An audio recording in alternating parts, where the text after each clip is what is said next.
All right, man. Thank y'all for tuning in to another edition of Homage Speaks. When homage is due, homage is paid.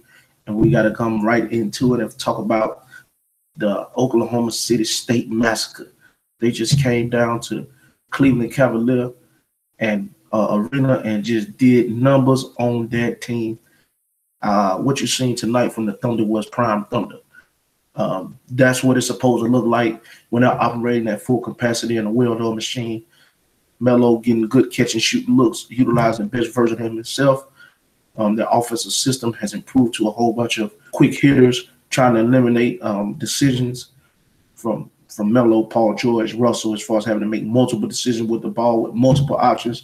When you come off this curl, you are the option. Steven Adams alluded to this in one of his interviews last week, as far as the way he's approaching basketball now is being the guy who does everything else, set the solid screens, things of that nature, because when he does those things, the ball usually comes back to him, and he's one of the best finishers at the rim in the NBA, and he's also a big man that can hit his free throws. Oklahoma City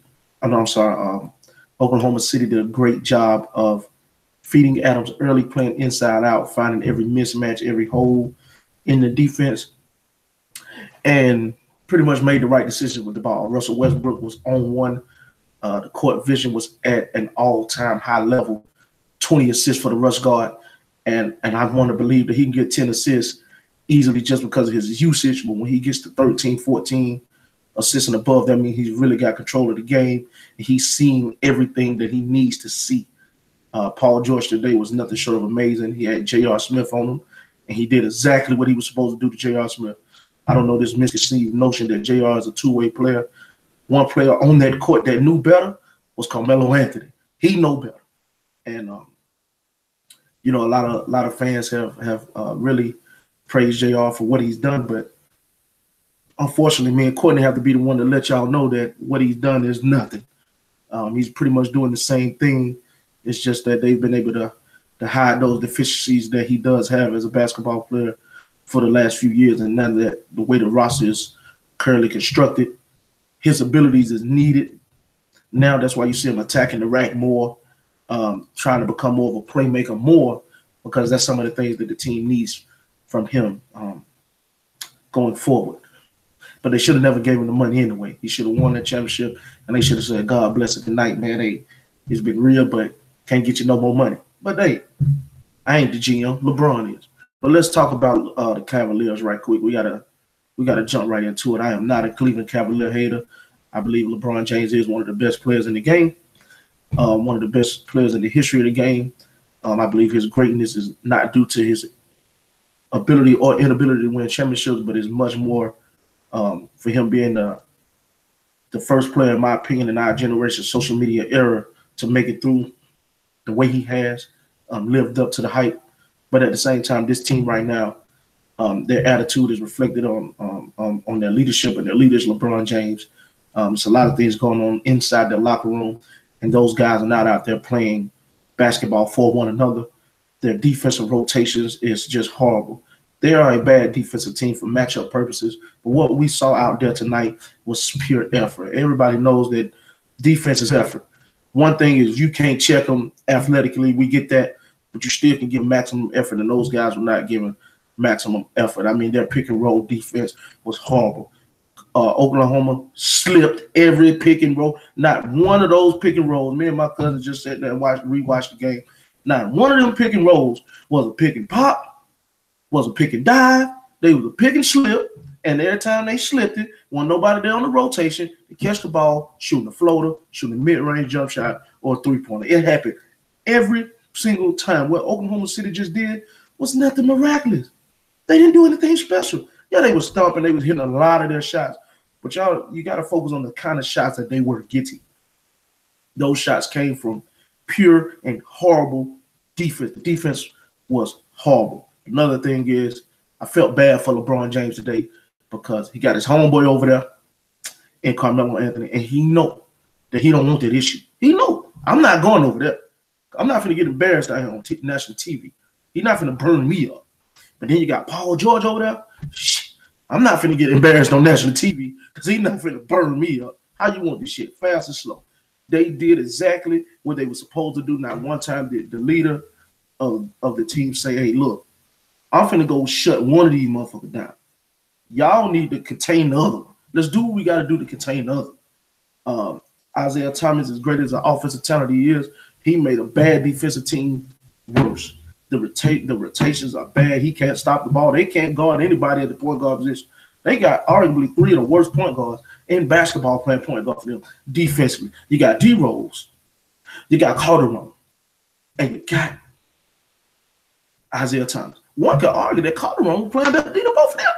And that's bad on them as basketball players.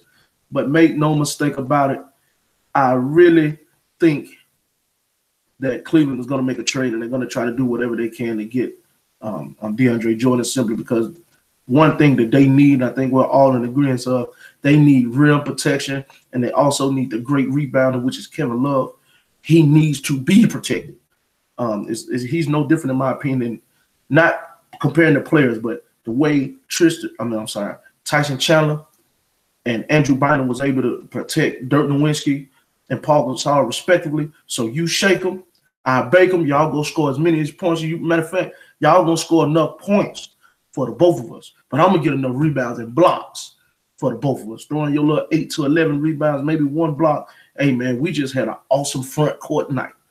Combine that with what LeBron James is gonna beat you. Hey, we got the best front court in the league. But their problem, is coming back to haunt them, and that's Tyronn Lue. I still believe less is more. As more pieces came back to that roster, he's having to find rotations, and the only way you can truly find rotations is in the ball game. And he's not doing a good job of putting the right rotations out there. But at the same time, you got to give him some time, because he got to find them. How you gonna know what rotation work with what, and you don't put him out there on the floor? I think D Wade has accepted his role greatly as being one of the leaders of this team, and leading the second unit. The second unit played phenomenal basketball today, but them ones, if y'all been looking at Cleveland Cavalier basketball, D Wade and company has been saving them all season. They might blow a lead or they get a big lead on them. Then next thing you know, D Wade and company walk them down. Kyle Korver lead the league in fourth quarter threes. He coming off the bench. So that means he rain dancing in the fourth quarter. But in this particular game, they didn't even get a chance to get to that part of the game. I mean, it was just bad. Russell Westbrook was nothing short of amazing. If he could approach the game like that and Paul George take over the scoring role and really score the basketball for that team to eliminate Russell having to be so aggressive and having to attack the basket with reckless abandon just to score for his basketball team, look out, Oklahoma City Thunder fans. Y'all might be on to something.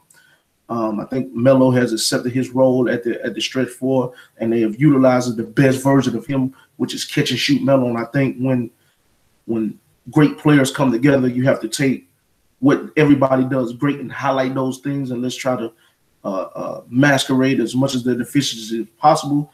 And one thing we all know, when Melo get it, he gonna pull it. So he has had his greatest success in his career playing with point guards who get him the ball in certain spots. So his decision making is already made for him. By the time I get it, it's time to put it up. And his shooting percentage has changed dramatically ever since he accepted that role, and they realized there's something that he has to do in order for them to be the team that they are destined to be. Roberson has came back. Notice the Oklahoma City Thunder defense has picked up, because the one that they're having to hide now is Carmelo Anthony. But Carmelo Anthony playing the four, if he's not going up against a stretch four that can put the ball on the floor, he does pretty well, because he can body him. He can make him work for his points. If you're going to cook him, cook him. But going forward, I think Cleveland is going to make a trade. I don't know if they're going to try to keep Isaiah Thomas, but I would strongly consider getting rid of him. I heard talks of Kemba Walker coming to town in a heartbeat. I'm telling y'all right now, in a heartbeat. Bye, Isaiah. Respect. Hey, Kemba, come on with it. But still, they're going to run into the same problem defensively with Kemba. I think Kemba's a little bit more dynamic as a scorer as far as what they're accustomed to in his isolation. I think Isaiah Thomas, he's as great as he is, he needs the pick. He uses the pick to get to the spots on the floor. Kemba don't need no pick, kind of like how Kyrie Irving didn't need a pick, and then you could just space the floor, and then we get the cutters and we get the things that we need. But in order for Isaiah Thomas to work, in my opinion, that means Tristan Thompson has to play more. And if Tristan Thompson is on the floor more, there's going to be more buckets being kicked out because he is suspect. I've been trying to tell y'all for years, them little 8 to 10 rebounds that he can get you those in spot minutes. He is no different than Antonio Davis and Dale Davis was for the Indiana Pacers back in the day. They do not need to have 40 minutes to give you that energy that they're going to give you. They're going to give you that whether they're starter or whether they're coming off the bench.